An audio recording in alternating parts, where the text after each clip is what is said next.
नमस्कार, बहुत स्वागत है आपका हमारे चैनल एस्ट्रो खुशी सी मुरारी धाम में। तो दोस्तों, आज हम जानेंगे शादी के बाद व्यक्ति के जीवन में गुप्त संबंध, अवैध संबंध के योग है कि नहीं। चाहे वो लड़का हो या लड़की, उनके जीवन में शादी के बाद पति पत्नी के अलावा कोई दूसरे व्यक्ति के साथ कुछ अवैध संबंध बनने का योग है कि नहीं। तो आप सबको पता है, डिवाइन चार्ट के जो 7th हाउस होता है, सप्तम भाव होता है, उससे शादी को देखा जाता है। अब डिवाइन चार्ट के जो 7th भाव है, 7वां भाव है, उसको 9 भागों में विभाजित करके D9 चार्ट बनता है। और D9 चार्ट से ये पता लगाते हैं हम कि व्यक्ति के शादी कब होगी, किससे होगी, उनके जो जीवन साथी है वो किस दिशा में रहने वाले होंगे, उनका जो जीवन साथी है वो जॉब करेंगे या बिजनेस करेंगे, उनके फाइनेंशियल स्टेटस कैसा होगा, उनके फैमिली कैसे होंगे, ये सब कुछ मतलब शादी के बाद के जीवन का ही नहीं, एक तरफ से वो सब कुछ ये D9 चार्ट से पता लगता है।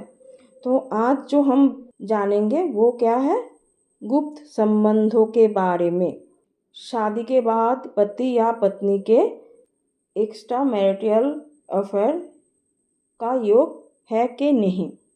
तो इसके लिए D9 चार्ट के अष्टम भाव को देखना पड़ता है, क्योंकि अष्टम भाव से छुपी हुई चीज़ों को दिखाता है।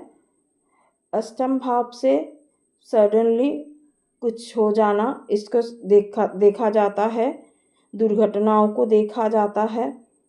तो जब D9 चार्ट में अष्टम भाव में कोई भी पाप ग्रह स्थित हो, अच्छे से समझिएगा, D9 चार्ट में अष्टम भाव में कोई भी पाप ग्रह स्थित हो। अब पाप ग्रह कौन है? पाप ग्रह पहले की वीडियो में भी हमने बताया, पाप ग्रह और शुभ ग्रह कौन है।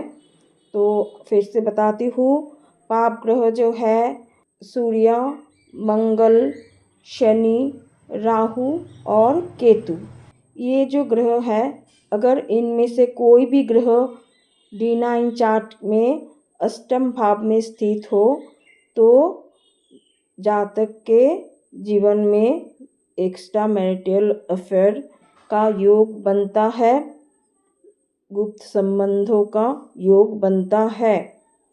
अब अगर कोई भी ग्रह यहाँ पर स्थित ना हो और कोई पाप ग्रह, जो भी पाप ग्रह मैंने बताया, उनकी दृष्टि यहाँ पर पड़ रहा हो तो भी ये योग बनता है। जैसे कि सूर्य के पास तो एक ही दृष्टि है, 7वीं दृष्टि, लेकिन मंगल के पास 3 दृष्टि है, 4वीं, 7वीं और 8वीं। शनि के पास 3री, 7वीं और 10वीं। राहु और केतु के पास 5वीं, 7वीं और 9वीं ये दृष्टि होती है। अगर उनके दृष्टि अष्टम भाव में पड़ रही है तब भी ये योग बनता है। और अगर इनके साथ साथ अगर अष्टम भाव में कोई शुभ ग्रह की भी दृष्टि पड़ रही है या फिर कोई शुभ ग्रह स्थित है तो ये जो प्रभाव है इसे थोड़ा कम कर देंगे या फिर इसे रोक देंगे। एक्स्ट्रा मैरिटल अफेयर, गुप्त संबंध बनने नहीं देंगे, बनने की प्रयास करेंगे, मतलब मन तो होगा, लेकिन जब शुभ ग्रह की दृष्टि यहाँ पर होती है तो वो बनने नहीं देता। ये तो गया अष्टम हाउस के पाप ग्रह के स्थित होने पर या फिर दृष्ट होने पर। अब अगर सप्तम भाव के जो मालिक है ये अगर अष्टम भाव में स्थित हो तो भी ये योग बनता है। सप्तम भाव के जो मालिक है ये अगर अष्टम भाव में हो तो भी ये योग बनता है।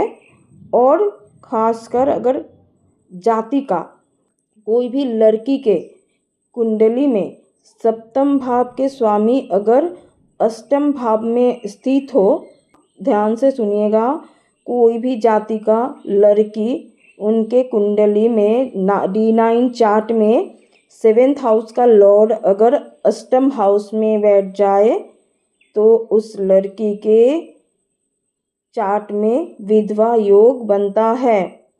अब विधवा योग बनता है मतलब ये नहीं कि आज शादी हुआ तो कल ही विधवा हो जाएगी या फिर 2, 4, 5 महीने बाद, 2 साल बाद, ऐसा नहीं है। एक समय आएगा जब लड़की से पहले उनके पति के मृत्यु होगी। कुंडली मिलान के समय ये देखना बहुत ज़रूरी होता है कि उनके लड़की के जो पति है वो उनके आयु कितनी है। अगर लंबी आयु है, दीर्घायु है तो अच्छे है, लेकिन अगर उनके भी आयु कम है और लड़की के चार्ट में भी ये योग बन रहा है तो लड़की कम उम्र में विधवा बन सकती है। तो इसका भी ध्यान रखना ज़रूरी है कुंडली मिलन के दौरान। और अगर 7th हाउस का लॉर्ड अष्टम हाउस से तो संबंध बनाए तो ये योग बनता है।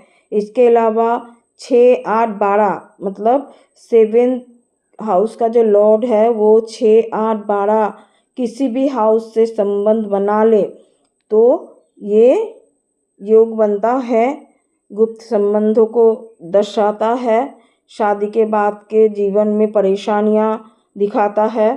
बस 7th हाउस का लॉर्ड अगर 6th हाउस में आ जाए तो शादी के बाद व्यक्ति बीमार पड़ सकता है, कर्जों से परेशान रह सकता है। अब अगर अष्टम में आ जाए तो सडनली कुछ हो सकता है, दुर्घटनाएं हो सकती है। जाति मतलब जिनके 7th हाउस का लॉर्ड अष्टम में आ जाएगा उनके ससुराल वालों के साथ मतभेद भी रहेगा, डिस्टर्बिंग रहेगा। अब अगर 7th हाउस का लॉर्ड 12th में आ जाए तो ये दिखाता है विदेश को भी दिखाता है। कहीं ना कहीं ये आपके जो शादी होंगे वो जिनके साथ होंगी वो आपके घर से दूर रहने वाला हो सकता है या हो सकती है, या दूसरे स्टेट की या दूसरे कंट्री की भी हो सकती है, या शादी के बाद आप दोनों के डिस्टेंस में दूरियां आ सकती है। किसी ना किसी के लिए, जॉब के लिए, बिजनेस के लिए हस्बैंड वाइफ को दूरियां दिखाते हैं कि दूर रहना पड़ रहा है। तो ये सब कुछ दिखाता है। आशा करती हूँ आपको समझ में आ गया है।